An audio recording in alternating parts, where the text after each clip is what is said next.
Bab yang ke-78, Amri wulatil umur, perintah Rasul untuk siapapun yang menjadi pemegang urusan masyarakat, baik dia pejabat formal ataupun informal yang memegang urusan masyarakat.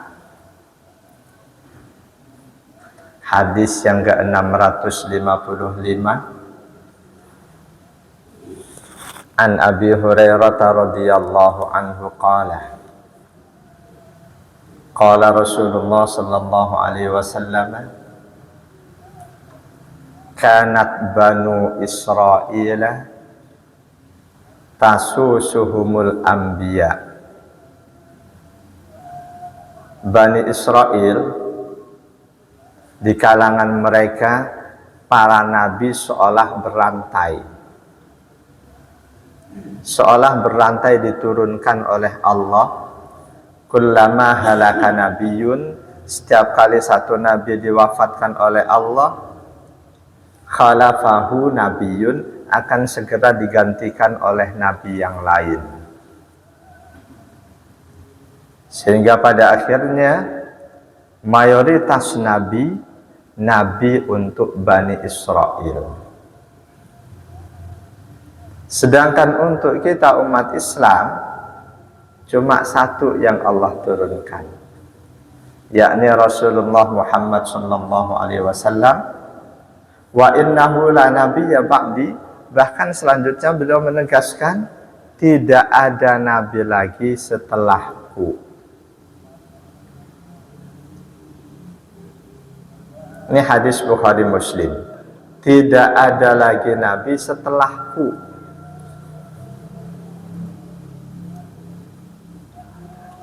Karena itu siapapun mengaku sebagai umat Rasulullah,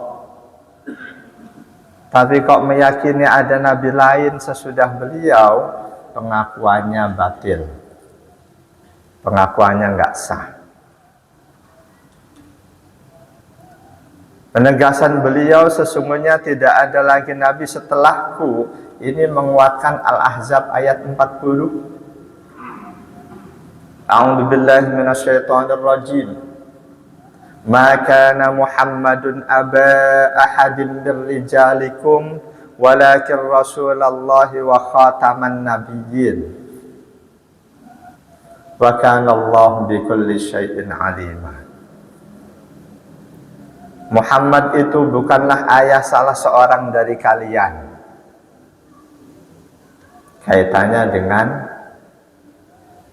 ketika Zaid bin Harisah menceraikan istrinya, lalu istrinya dinikah oleh Rasul.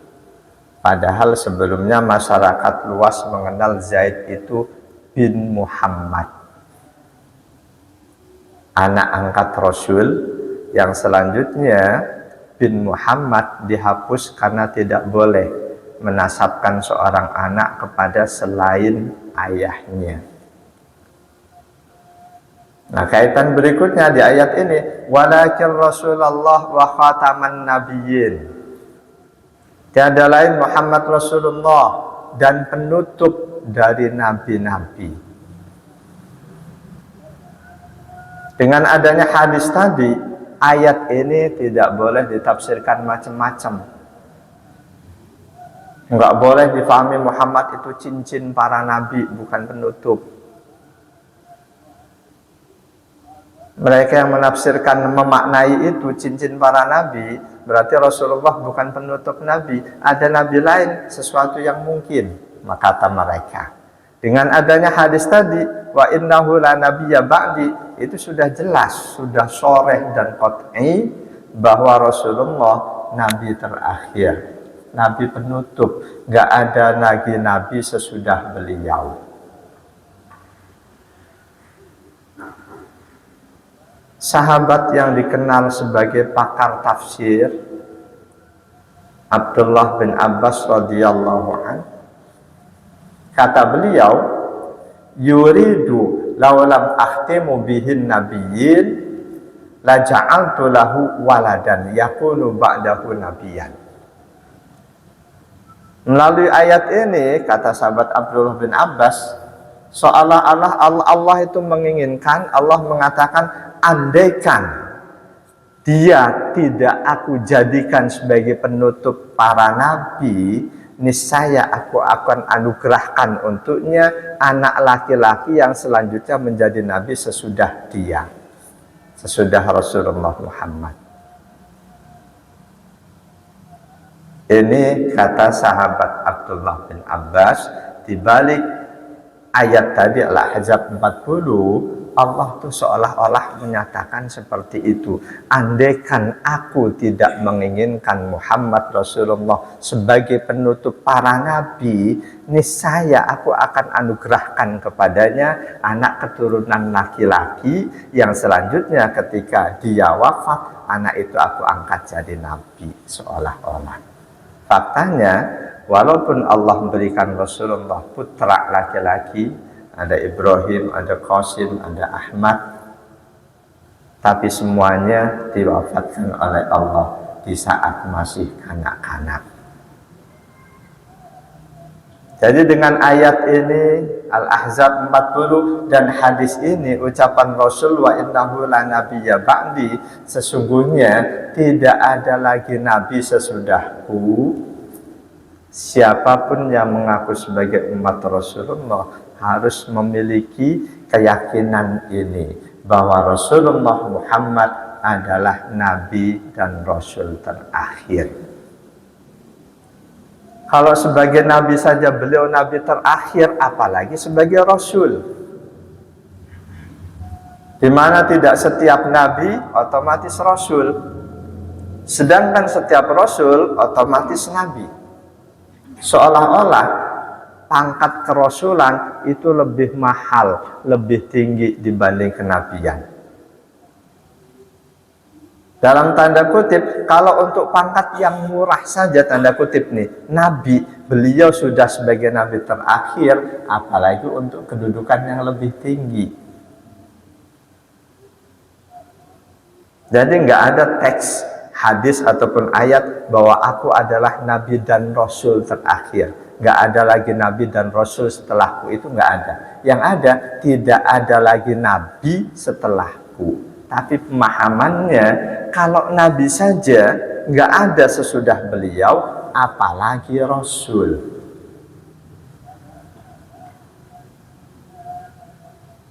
Karena itu siapapun yang tidak meyakini bahwa Rasulullah Muhammad sebagai nabi terakhir, nggak meyakini itu, maka keimanannya batal.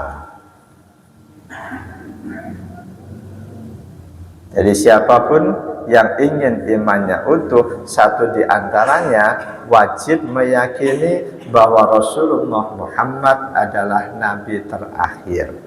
Salah dalam keimanan ini, dalam keyakinan ini, menyebabkan batalnya iman Islam seseorang.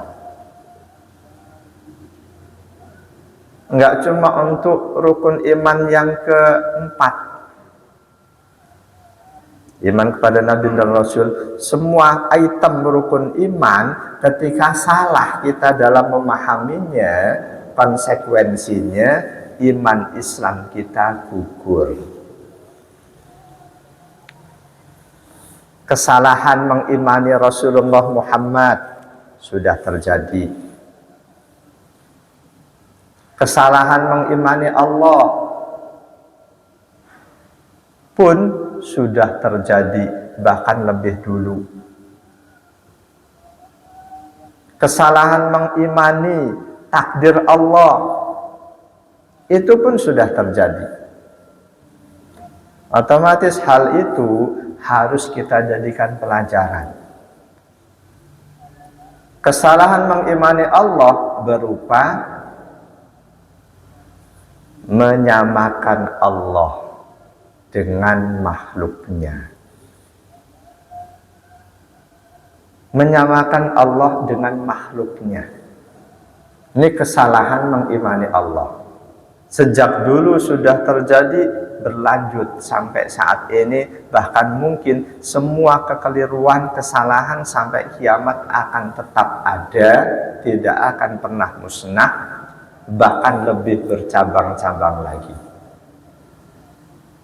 Oleh para ulama kita, mereka yang salah mengimani Allah dengan menyamakan Allah dengan makhluknya, diidentifikasi dengan kelompok mujassimah.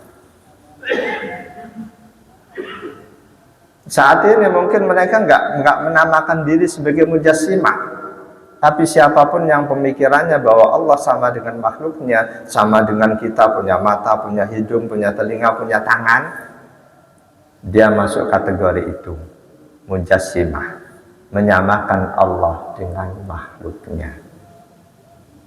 Kalau ada seorang muslim meyakini ini, keyakinannya terhadap Allah sama dengan makhluknya, mayoritas, hampir seluruh ulama ahlus sunnah wal jamaah, termasuk Ibnu Taimiyah, Syekh Nasiruddin Al-Albani dan lain sebagainya, sama berpandangan dia sudah keluar dari Islam. Siapapun yang menyamakan Allah dengan makhluknya. Karena di Asy-Syura ayat 11 itu sudah jelas banget. Fatirus samawati wal ard ja'ala lakum min anfusikum azwajan wa minal an'ami azwaja yadra'ukum fihi laisa kamitslihi syai' wa huwas sami'ul basir. Allah pencipta langit bumi dan seluruh isinya. Allah jadikan untuk kalian manusia pasangan hidup dari jenis kalian. Demikian juga untuk binatang, Allah tetapkan pasangan-pasangan masing-masing, yang dengan adanya pasangan itu kalian berkembang biak menjadi sebanyak apapun manusia, sebanyak apapun binatang. Laisa kamitslihi syai'un, tidak ada sesuatu pun yang sama dengan Allah. Tidak ada sesuatu pun yang sama dengan Allah. Dengan ayat ini, salah satu guru Imam Bukhari, Imam Nu'aim bin Hamad al-Khuzai menegaskan, man sabbahallaha bi khalqihi faqad kafara. Siapa saja yang menyerupakan Allah dengan makhluknya, maka sungguh dia sudah kafir. Ini kita harus hati-hati ketika ngaji akidah. Jangan pernah membayang-bayangkan Allah seperti sesuatu. Berarti kita masuk melanggar Asy-Syura ayat 11, menyamakan Allah dengan sesuatu. Karena Allah tidak sama dengan sesuatu pun, ya tidak bisa disamakan. Allah seperti apa? Tidak ada sepertinya. Jadi mereka yang menyamakan Allah seolah-olah seperti manusia, punya mata, punya telinga, punya tangan, itu berangkat dari satu hadis riwayat Imam Muslim, tapi salah menyimpulkan. Ketika hadis yang dibaca hadis sepotong, memang akan membingungkan. Hadisnya, wa innallaha khalaqa Adama ala suratih. Sesungguhnya Allah ciptakan Adam sesuai gambarnya. Gambarnya gambar siapa? Ini orang yang terlalu berani, nyak dikembalikan kepada Allah. Allah ciptakan Adam sesuai gambar Allah. Ketika itu kesimpulannya bertolak belakang dengan Asy-Syura ayat 11.